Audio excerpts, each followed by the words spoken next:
Hey everyone, welcome to Worship Artistry. I am Jason from Worship Artistry. And I'm and this is Nick from Worship Artistry as well. Man, I sure do love Worship Artistry, don't you? Gosh, one thing I really love about Worship Artistry is the artistry aspect that we incorporate into worship. Into worship, right? Yeah. Only at Worship Artistry do you find those kinds of things like that. Isn't that just crazy? I love it, man. Worship Artistry is so great for being an artist while worshiping. Well, you know, on that note, let me tell you a little. I'm going to pull you behind the curtain for a second. Come here. Earlier this week, somebody was saying like, "Oh, I know you. I just didn't know that you were from Worship Artistry." Oh, which is hilarious, right? Because if anybody knows me, it's either from just some stupid video I made on Instagram, right, or like 15 years of Worship Artistry. Yeah, right. So. Hi, I'm Jason from Worship Artistry. From Worship Artistry. From Worship Artistry. Jason from Worship Artistry. Jason, do you work at Worship Artistry? Are you from Worship Artistry? I founded Worship Artistry. You found it. And I taught a lot of guitar lessons for Worship Artistry. This is going way too long. Nick, how are you doing, man? Man, it's been a minute since we've gotten into the room together to do a podcast, huh? It has. We've been up to a lot. One thing that it's brand new to us, and maybe you noticed the difference in the room, Jason, and maybe you guys do as well. These new microphones. Oh my gosh. Nick, you sound amazing right now. Well, thank you, buddy. I can tell because I don't have headphones in. Actually, no, for real though. The quality of these are wonderful. I think. What are these? These are the UA SD1s. It's a great podcast mic, but you can also mic up an amp if you'd like. Yeah, or you can sing into it maybe. Yeah, I mean, or sample some airplanes. Who knows what you want to do with your life when you're sampling stuff. But talking about sampling, we just put out some videos actually. We just put out Speaking of sampling. Yeah. Holy Forever. Yeah, we put out Holy Forever, and what a beautiful name. Because we were in Nashville with the team, the whole team. Vegas. Nash Vegas. It was a lot of fun. We had a real fun time at Fun Time Studios with Chris McClarney and Josie Phillips. That was a lot of fun. Those guys were really, really cool. And definitely check out what they're doing. They got Instagram. You can do whatever. The studio's really rad, the idea behind it and everything. We got some content with that coming out, but the samples, we recorded the drums right at the studio, obviously, and UA Universal Audio also sent us those microphones to use. And holy cow, those sounded amazing. I loved editing those, mixing those. And we had a comment. Somebody was like, "What samples did you use?" No samples were used or hurt in the making of this video. Hashtag no samples. That's right. No Hashtag sample no life. filters. No filters. No none of that. So. Nothing. We're not necessarily against it, but we kind of are. It was just fun. It was a live sound. Right. It was a live sound. It was a live take. And so it just sounds really good. It sounds really cool. You guys should definitely check that out. But that was fun, dude. Nash Vegas was a lot of fun. And then we had Thanksgiving. What'd you guys end up doing for Thanksgiving? Man, I was pretty pumped because on Thanksgiving, every year we do a touch football or a flag football game. Just open invite. Announce it at church. Send out a bunch of texts, and this time around, I was really nervous because I was like, we're going to show up at 9 a.m. on Thanksgiving at the park, and there's going to be like one other family there. Right. Because nobody responded. I'm like, hey, just let me know so I know how many flags to bring, yada, yada. And it was like, crickets. But in typical Bellingham fashion. Got there, you just got to have faith. Got there at 9 a.m. and just family started rolling out. And my favorite play of the game was there was this one little kid. I hadn't met him before. He was like a family member of one of the other families, and he's about like this tall. His name was Enoch, and he's he's like psyched. He's like, yeah, throw it to me, and I'm like, I don't know, man. Like half the size of everybody else here. But I had thrown a couple passes because I had a knee injury, so I was kind of keeping it close to the vest and threw a couple passes. Everybody's dropping them. Yeah. So I just launched one to him in the end zone. Kid totally just stuck the landing. No way. Got the touchdown and then immediately became a diva receiver.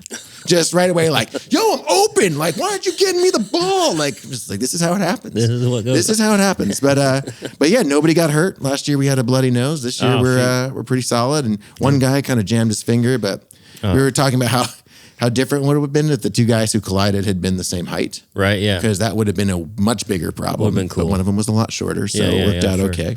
And and then just kind of chilled. I felt like it was a really, really relaxing holiday with some family and friends, and it was good. How about you? We don't do much for the holidays. Really, all of our family is super far away, and so we didn't have an opportunity to be with family or anything like that. So actually, this was the first year we did nothing. And how did that feel? Oh my goodness! Both my wife and I loved it. we were walking through the woods, and then we ended up going out to the coast and seeing the sunset. But we were just walking through the woods, and we were like, "This is unreal." Like, we love our families, we absolutely love them, but like, it's always so stressful. Like, for us, like, because we're always having to travel thousands of miles or something. Yeah. And we got our 3 dogs, and like, we love our dogs a lot, like a lot, and we can't board them. We feel bad and all this stuff. We don't trust a lot of people with that, and so it becomes very stressful for us the holidays. And so this time we didn't do anything, and we made chicken Alfredo and not turkey. And sounds wonderful. Wow, it made a real big change in my life. I just feel lighter. It turns out you don't need to eat turkey. I didn't get sleepy. I didn't feel like real heavy. Yeah, it was awesome, and I didn't have to watch a bunch of football either and act like I liked it. So that was cool. I'm sorry, Jason. Seahawks suck. Not right now. Oh, they're doing pretty good right now? Yeah, they're doing all right. Doing pretty good? Good. Must be Russell Wilson. Oh, wait, never mind. He's somewhere else. He's doing great right? for the Steelers. The Steelers, yeah. You know what's funny about, so I don't know if you're like football people. I won't go big into football. But like after church on a Sunday, I need that downtime. Sure, yeah. I come home from church so wiped. Oh, dude. In a way that I don't in anything else. And I have the most chill church setup. Like when I explain it to people, they're like, is that even real? Like, are you making that up? And it's like, no. But I think just putting out the energy, leading something and going through the whole process. It's like I get home and if there's no football on, I'm straight into a nap. Right, sure. I'll be eating lunch and then like stumbling to the bed to just pass out. And then football allows me to stay awake and engage with people and still kind of feel like I'm half sleeping. Yeah, sure, yeah. That's where I find a lot of like my stress time. And now during the holidays, I feel like more than ever, especially as a worship leader or worship musician, we did a meme a number of years ago with the Oprah where she's going like this, back in the old days when you just put like words over pictures all the time. Yeah, and it was way easier. And I have to like make content for big videos. It's got to be like 6K. Yeah, right. But this was just like a blurry picture of Oprah. And it just said, it's Christmas time. All the worship musicians get an anxiety attack. Yeah. And everyone was like, yes, this is my life right now. You get an anxiety attack. You get an anxiety attack. And it resonated a lot with a lot of people. And I would say that for myself, that's changed over time. Okay. It's not what it used to be. I still feel it, like there's still something there, but kind of learned some release valves and that kind of thing to kind of get through it a little bit. But do you find outside of like family and travel, do you find the holidays more stressful? I do. Yeah, I do, definitely. When I was working at a church, it was super stressful. It was just like, gosh, mission go. Just, you can't stop. What are you doing? Why are you taking a break? And that's what it felt like. Souls rely on this little drummer boy number. Exactly. If I don't fly from the ceiling down to the stage perfectly while playing Little Drummer Boy. One year we did that at my church, and it's like for real? Oh yeah, we had snare drummers flying through the whole like sanctuary and like came. I don't mean to laugh. It's amazing. Or like they just came down from the stage. I don't remember, but they were coming down and they were like playing like water and all this glow stick stuff, and it was pretty cool. Yeah. But like, no, like, you know what I mean? Like, it's not. Nobody's gonna like get saved right then and there because of that. If they do, great. I will, bite my tongue or whatever you want me to do. Like, but chances are, like that's kind of just fluff. But like that was adding so much stress to my life. And at the time, I was young and I didn't really understand what was going on. I thought it was cool, and I thought this is just what you're supposed to do. But then I quickly found out what burnout was. And it was because of all this stress, and it was because of all these extra hours I was putting in, because that's just what it takes, This is what they want, so this is what it takes. But what I never said, well, if this is what you want, this is what it takes to get that. I was always like, yes, how high? How high do you want me to jump? Right. You know, even now going into it, there's still like this. I struggle to like associate PTSD with church and like stuff because like there's so many other bigger PTSD problems. However, when the holidays come around, there is this like strange PTSD looming. It's like, I just passed a church. They're going to ask me to help build their stage. Stage design. People should come running out. Hey, Nick, hey, Bob. Yeah, no. It's stressful, but mostly, honestly, anymore. I know you said outside of family and travel and stuff. The holidays are hard for me because of family. Because it's roughly, my dad got cancer and died, and my grandma died around this time, and also my father-in-law, all around the same kind of time. It was around the holidays, effectively. And just going into these type of months are just extremely hard for me. And then so compiling then all of the things like the church wants to do on top of it, it's like super stressful. Yeah. Because I'm already overwhelmed. And I think we were talking about this the other day. There's a threshold, right? Of being overwhelmed, of being stressed, having anxiety, whatever. And a lot of times in this season, like here's our threshold and we're at the top. But then we get pushed past that threshold just a little bit and we're like freaking out. And like we get angry, we get whatever we get, right? We're frantic, we're frustrated, it doesn't matter. And then we come back down to our threshold. Once we settled down, that task got done, nobody died, that the church isn't on fire, where our stress comes down a little bit. And so we think then we're stress-free. That's the baseline, right? Yeah, I'm not stressed anymore. No, you're still super stressed. Like you need to not be at your threshold all the time. And then once you cross it, you're like, nope, I'm stressed now. Right. No, like you need to be way down here with your stress. And so how do we do that is a great question, but we don't realize that we're always at our threshold. And then once we pass it, we're like, that's stress. Right. It's just, it is. Right. It's way more, right. But it's just, you're still super stressed. Well, and I think that a lot of times in leadership, we feel like that should just be your baseline. Yeah. Like if you are not at your edges all the time, right? Yeah. Then you're not doing your job. I've heard that. Yeah. Right. Mm-hmm. And I very much disagree with it. I do too. Because I had an experience kind of earlier in the week. My nieces were out. I hadn't seen them for a couple of years because we don't travel to each other very often. And so the last time we had been together, I taught them to make ramen, like fresh ramen noodles. Oh, cool. Not like Top Ramen. No, not Top Ramen. We went to the Asian store. She was like, what is happening? What is this? What are all these things? Yeah. Like, I don't know. Let's just start buying stuff. Let's just get it. It's all in another language. This is cool. That's awesome. But I love cooking Asian food. So I was like, okay, so let's learn how to do this. And so we took the whole day and we made ramen together, and it was like this wonderful experience. So then they were out here, hadn't seen him for a couple of years, and they were like, hey, you make sushi, right? Can you show us how to make sushi? That's fun. And I was like, no problem. Yeah. And then earlier in the week, I bought all the stuff. I was like, here will be the plan for the day, and I'll make the rice in advance and whatever. Mm-hmm. Well, one thing that sometimes happens when family comes into town is not everybody communicates super well, and there's a lot of like, I'm going to go see so and so. You turn on this thing, and so I was working. Nobody else was working. Everybody else took the day off. Gotcha. And they were kind of doing different things, and then all of a sudden it was like, hey, where are you? We got to get this thing cooking. We got to get and it really bummed me out because I came home. And I wasn't upset or anything. I wasn't like mad. I wasn't like, oh, we just threw everything off. I was just like, there's more that I need to handle now. Because I didn't account for these other people that were going to be here. We got to go get more food. I got to go get there earlier because the rice is going to take longer. Yep. And you go through this whole process. And I knew that my attitude isn't even my demeanor. Okay, yeah. My demeanor wasn't friendly. It wasn't loving and like, hey, come here, let me show you how to do this. Let's relax and do this together. Sure. And it's like, you know what? Sushi came out okay.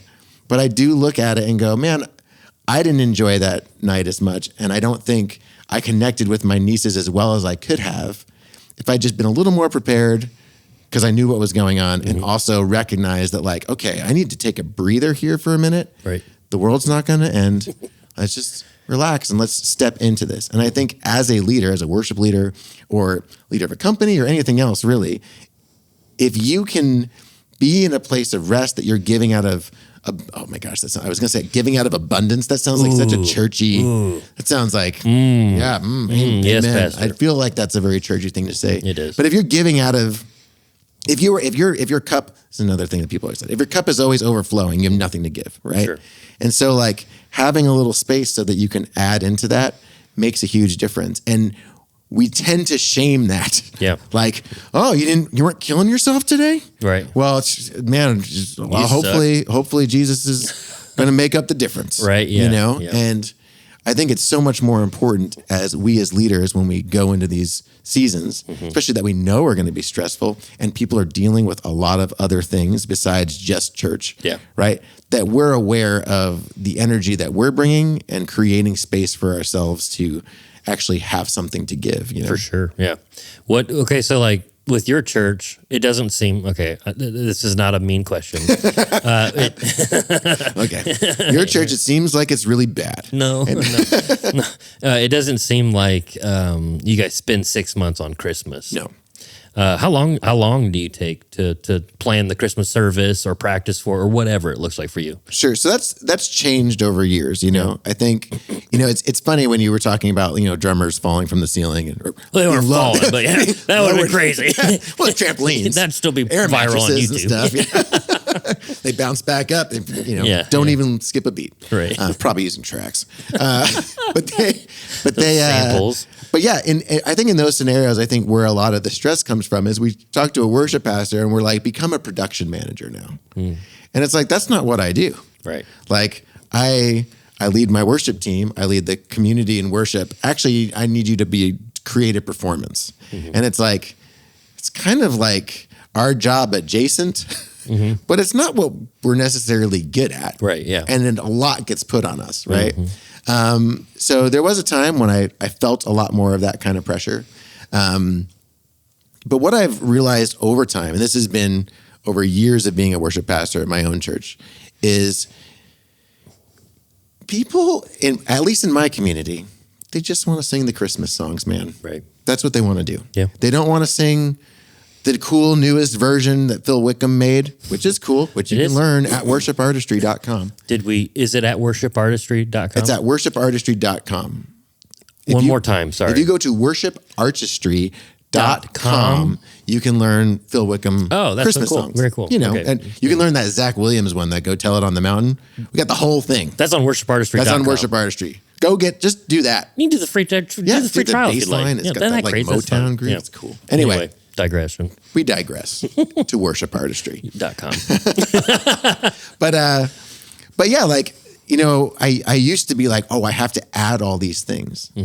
And what I just realized was, no, I just really want you to sing the Christmas carol I grew up with in the way that we grew up with it. Yeah. Because that's what feels sacred to me. That's what feels nostalgic. I don't do a bunch of kids' Christmas songs because I'm like, you can get that everywhere else. Oh, dude, totally. One thing that I wrestled with a lot was like, well, Advent isn't Christmas, right? There's 4 weeks of Advent. Right. It's supposed to be about waiting and hope and like quieting yourself and like, and it's a totally different emphasis.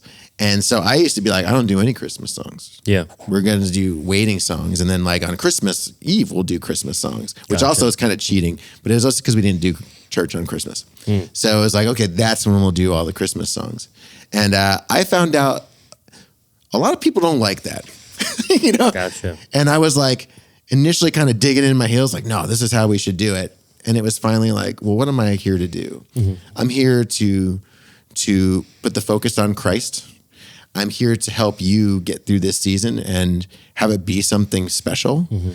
So why am I being such a jerk? Right. Maybe I should just let you have Christmas. So now we just do Christmas songs the way that we want to do them, or the way that, they're more traditional, but we do them more modern in terms of the way we play them. Sure. But we sing them with the melodies they have. Yeah. Very similar to the Worship Artistry Simple Christmas Carols. On worshipartistry.com. Yeah. That's that we created. We created arrangements so that you could do that. Really came out of that idea of why don't we not make all these songs super difficult and weird and just make them so they fit a band, Yeah, easy. So we've done that. And then the other big thing has been to hand off a lot to my team and ask them what songs they want to do. Yeah, I wanted to ask you about that because we were talking about that like a little while ago, and you were saying something like you would kind of just initially dictate like this is the songs we're Right. doing, and then people were like, oh, okay. But then you Right. started. I'm sorry, you'll tell us, but like you just started asking, like, hey, what songs do you guys want to play? Or Yeah, so when I kind of reset my worship team, we've talked about that, how Yeah. it's down to nothing, and Yeah. now I've got a bunch of leaders. One of the big things that made that work, I think, was I didn't want to come in and just be like, I'm the boss and you're the person that's working for me, and I need to show you how to do everything. I knew that I had to coach, but I really wanted everyone to feel ownership over the worship service, not just me. And so, in the past, I would sit at home and I would spend hours just worshiping and then putting together a set and then trying to bring everybody along into that. And what I started doing was going, well, what songs are on your heart? Because I care about that, right? I think God cares about that. Yeah. And, at the end of the day, these songs are pretty much all about Jesus. right. And so I would just ask, like, what do you want to do? And so initially everyone's like, I don't know. But it's amazing Yeah. how it's become, we haven't done this song in a while. This song's just been on my heart lately. Right, yeah. Man, this song's been just in my head. Can we do that song? Or, hey, I heard this song. We don't do this song. Can we introduce this one? It's way less work for me, and everybody else takes way more ownership. Right. And I feel like with Christmas, it's a very similar thing. Because I got to be honest, guys, I can hardly sing Christmas songs. Right. Like, I feel like every song is like, oh, come, all ye faithful, joyful, and joyous. It's like, oh, come. Right, yeah. You know what I mean? Like, Yeah. they're hard to sing. Yeah. Even when you put them in easier keys, it's just a lot of breathing. It's different, right? Right. It's different not way how of- we normally do it. Correct. And so I think kind of giving the team ownership and going, oh, man, you sound great on this song. Like, you picked this one. Why don't you sing it? Right. Yeah. Yeah. Right. And then I'll support you and vice versa. And so we have fun arranging those songs. And it was really cool last week because it was the first week of Advent, and I kind of did a combo thing where it was like a couple Christmas songs mixed with Christmassy worship songs. And we just had, it was me on acoustic guitar and a vocalist. Then we had another female vocal, and then a guy vocal had like a lower voice, and also he played nylon string guitar. Oh, fun.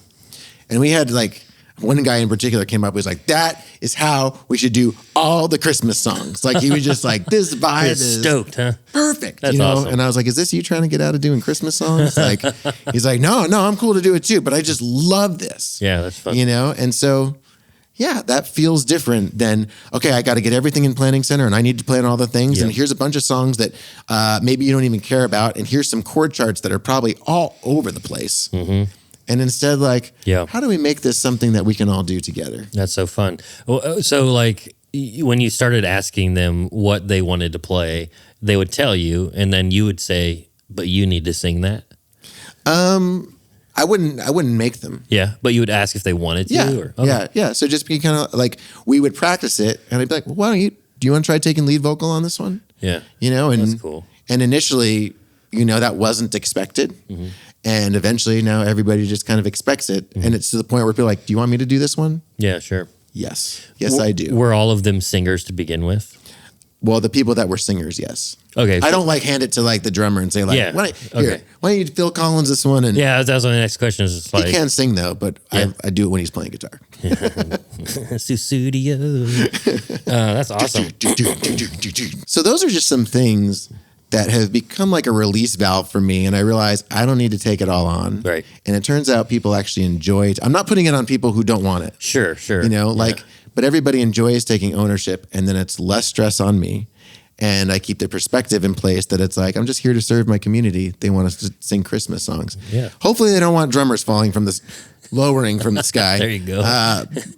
But like that, I think that perspective is helpful. So how do you in this season, like, because you were saying like you have all kinds of stress coming from other places, right? Yeah. And I want to know, as a worship leader, if you're on my team, like, how do I help you not feel stressed, because you're feeling a lot of extra things besides just, I got to learn this song. Great question. Yeah. So for me, from like the volunteer standpoint of the worship leader asking something of me, like, man, I would love if they just lead with questions like, hey, can you play this week? Right. Unless, if you have like a schedule and all that stuff, obviously there's all kinds of situations, scenarios, but like, let's just say like you're at a church where it's a little more relaxed maybe. And they're like, hey, we're a couple weeks out. Can you play in this week or whatever? Versus just putting me on there and finding, like, I get an email like, oh shoot, they want me to play. I feel obligated, right? Even though I can't. I personally would much more appreciate if in this season alone they would just ask me, "Hey, can you play? Do you have that time right now?" Because like it's busy for everybody right now, right? Yeah. So having that like question being delivered to me versus just like, "Hey, you're gonna do this," even though like I technically signed up for that and yada yada, but like my family comes first. Yeah. There's other things going on. Isn't that crazy? And so if I get off work and have a little bit extra time, I'm sorry, I'm not going to spend that 30 minutes at church. I want to spend it with my wife, like with a little bit of sunlight that we had today, But I'll go to like a coffee shop or like, let's say during the work day. I'm so thankful that I can work from home and I kind of have a not a set schedule. I mean, it's 12-hour days, but like, it doesn't mean I'm working all those 12 hours. You know what I mean? Yeah. It's like I get 8 hours in, but sometimes I recognize I'm just super stressed and like I'm getting frustrated at the dumbest things. Like, okay, I got a lot of sensory issues, and like if there's something in my shoe, I'm like, start freaking out, and so I'm like, it's not that big a deal, Nick. Just so I take time, even though I don't have. This dog. Even though I don't have much time to give, I know I got to take time because what I'm currently focused on and doing the work or getting ready for Christmas or whatever the scenario, that work isn't going to be good. It's not going to be efficient. It's not going to be proficient. It's going to be just halfway done and haphazard kind of, right? So I take a little bit of time. I'll go get a coffee if I can, or just take a walk. Or get on my bike, just take a quick mile ride or something, come back. And I'm like, I still got to do this work. It's still here, but at least I'm not like super stressed like anymore. I'm back to my threshold. Cause that it's not the mountain that will kill you. It's the stone in your shoe. I think Muhammad Ali maybe said that. And it's so true. It's that little thing that's going to send you over. It's not the mountain. Yeah. You saw that from a ways back. You're not going to climb that when you're stressed, but it's that little pebble in your shoe. It's that little thing that's going to send you over the edge. And it's like, you need to recognize that that's a small thing, and there's small steps you can take to get out of that moment. Yeah. Like just going to take a walk, or like what I used to do when I was working at a church, and I would be in my office just stressed for hours and whatever. I'd just go talk to a friend, like another pastor that I liked. Or it was pretty cool. We had a basketball court inside our church, and I'd go shoot hoops, or man, we had hot chocolate machines. Oh, nice. Yeah. I remember one day I had like 20 of those bad days. And I was like, they're like, where's the hot chocolate? Yeah, I was like freaking out. I was like sweating. Like, I didn't know all the sugar could do this to me. And so maybe don't do that. But like, you guys are fancy. I think it is important to realize, that you need alleviation. Yeah. And sometimes stepping away from that for just 5 minutes will be enough. Because at the end of the day, you have a job to do and there are things to be done. But like, you don't have to have a bad time doing it just because you maybe don't like being there and doing what you're doing. But you don't have to have a bad time. Try to surround yourself with some people. Let's say you're doing a stage reset at your church and you don't have a lot of volunteers. Well, you got friends, like you guys meet up out in your garage probably and like talk about, I don't know, motors and stuff. And or like you got like a basement where you hang out and watch movies. And why don't you just hang out at your church and like build a stage design? And maybe it'll take longer. They show up and they're like, I thought we were going to, we're building a stage, aren't we? Crap. All right. You did this to us again. Every time. But I got pizza. And off-brand Mountain Dew. I didn't even I splurged for the Oreos, though. But yeah, that's true. None of that Hydrox. Yeah, right. But I don't, you know what I mean? Just like, just try to like bring people along with you to make it fun. And then who knows what kind of relationship you can get out of that, you know?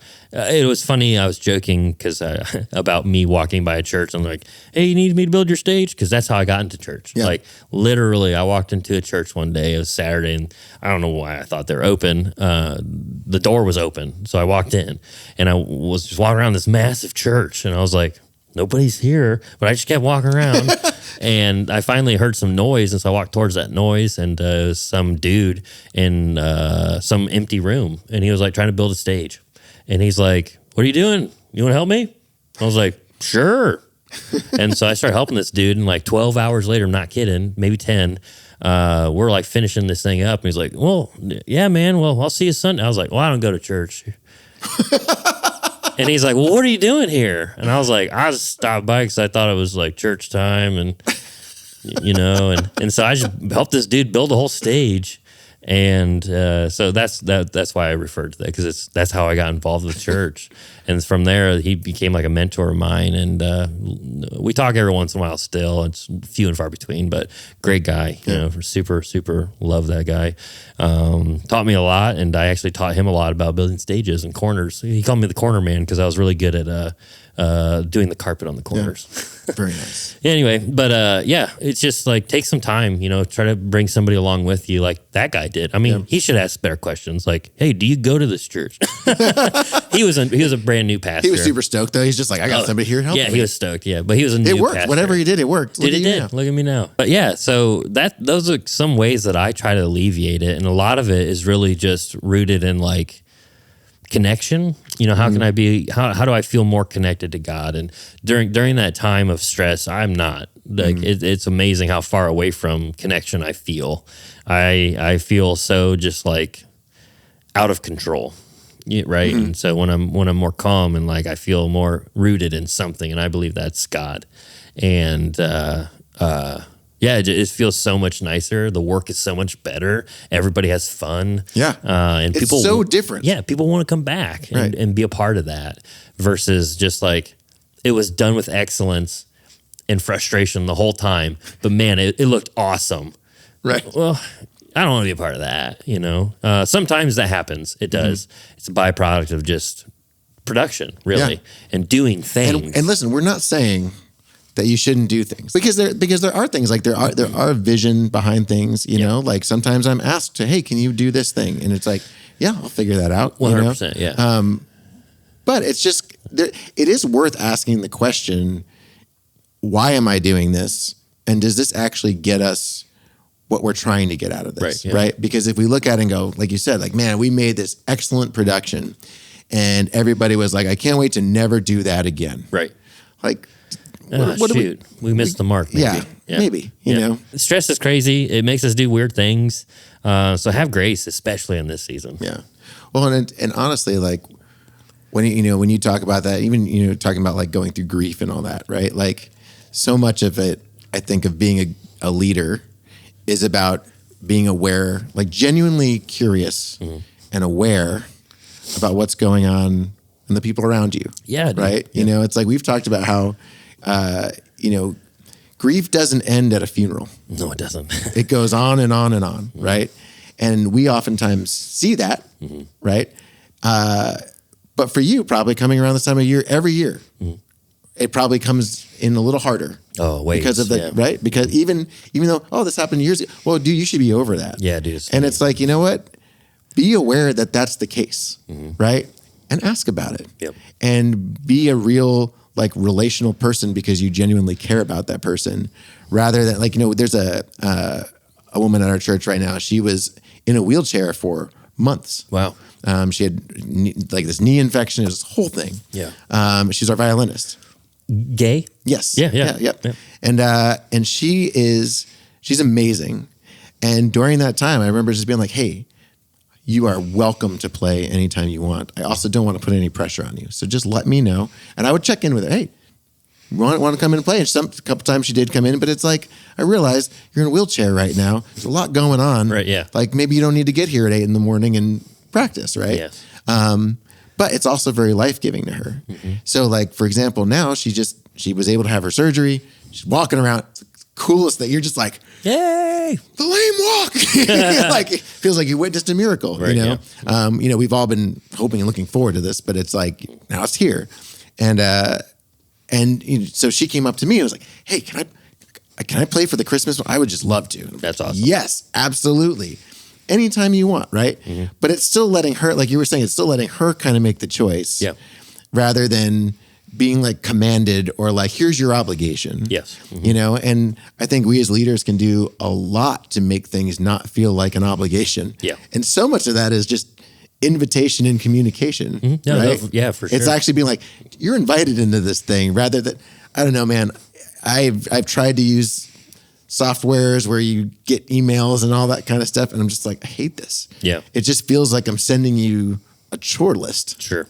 I'd so much rather be like texting, go, hey, here's a schedule I put up. What do you think? Right. Yeah. Yeah. Sure. And it's amazing how much different that feels than feeling like you're obligated to do this thing. Yeah, definitely. And so, have grace for your people. Absolutely. Have grace for yourself. Mm-hmm. It's a lot easier to have grace for someone who's gracious. Oh, for sure. Yeah. So for sure. I hope that you find that to be helpful. Yeah. Maybe just, hit that little release valve. Just, I don't know where it is. I think it's right where it's right next to the bell where you subscribe. Yes. Right next that's where it is. That's where it is. Or there's actually a big button on worshipartistry.com. Where is it? It's at worshipartistry.com. If you go there. I'm sorry. Was it dot? It's Worship Artistry. Okay, then what? .com. I can remember that. Yeah, Worshipartistry.org. And .com. Gosh, dang. I mean, if you actually, I'll tell you what. Will it really take you there? Worshipartistry.com will really give you a release valve. Yes, it will. Just like go find out. Go take a look. It's called. It actually doesn't say release valve. It says sign up. Oh, really? And it's a start free trial. Oh, and when you crazy. click that, yeah. it does a release valve sound, and you're good to go. But I don't know. In this season, I will say that having simplified chord charts for difficult Christmas songs is real nice for your team. Help. And when you're asking them to do harder things like Zach Williams' "Go Tell It on the Mountain," or like today, this whole week, it took me like 3 days to do Matt Mars and the choir room's "Go Tell It." Yep. Gloria. Mm-hmm. I don't know. Maybe that's "Go Tell It." It's just, whoever's doing that one's hard. Yeah. But there was like so much precision, and so I was trying to teach it with grace. Like it was like, okay, I have to hit this right every time so that when you see it, these are the notes it's supposed to be. Right. But it's okay if you catch a different string or yeah. Because it was way more stressful for me. I was having sympathy for people trying to learn this song because I was like, it's a hard song, right? But not with worshipartistry.com. One thing that's cool too about worshipartistry.com, we recently put out some Christmas instrumentals, but we made those tabs free, right? The lesson. We did, yes. Yeah, that's very cool. So you can, if you need like a cool instrumental for like just I don't know, like how would you use an instrumental in the service? Like I have used these instrumentals. Oh, very cool. In services. Cool. One of them is Silent Night. Okay, yep. Which that's a great one for just kind of like, I like the way I've done it is I'll use that when we're lighting the candles. Yeah.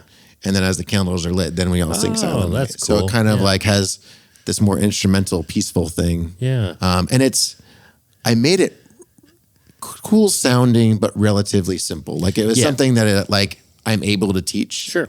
And you're able to learn. Yeah. And then there's a couple other ones. There's one that's a little harder. There's a little drummer boy. That one's pretty tricky. Boy. Yeah, that one's a good one. And then there's also a very simple guitar one. Like What Child Is This? Yeah. And so we'll put some links down in absolutely. the. But you should absolutely check them out. They're wonderful. They sound great. And honestly, I mean, I probably have heard Silent Night, like how you're talking. Yeah. But that sounds wonderful. Like you just do that and light the stuff. And man, I can't wait for Christmas Eve service. Yeah, now I'm getting kind of excited about it, man. We hope you guys get into the Christmas spirit too, coming up as Christmas approaches. But please, we do really appreciate it if you would subscribe and ring that bell to be notified, because most of the people here who are subscribed aren't notified about when we're posting stuff. So we would appreciate that to help out the algorithm, help share all of the content if you like it. We got so much more going for you. We recently also had the full band, all of Worship Artistry in Nashville, like we were talking about earlier in this. So please go check out those songs. The recordings are excellent. Fun Time Studios, thank you so much. Thank you so much, Universal Audio, for these microphones and for the microphones that you allowed us to have in Nashville. But we will see you guys later. Next time. Bye. Bye.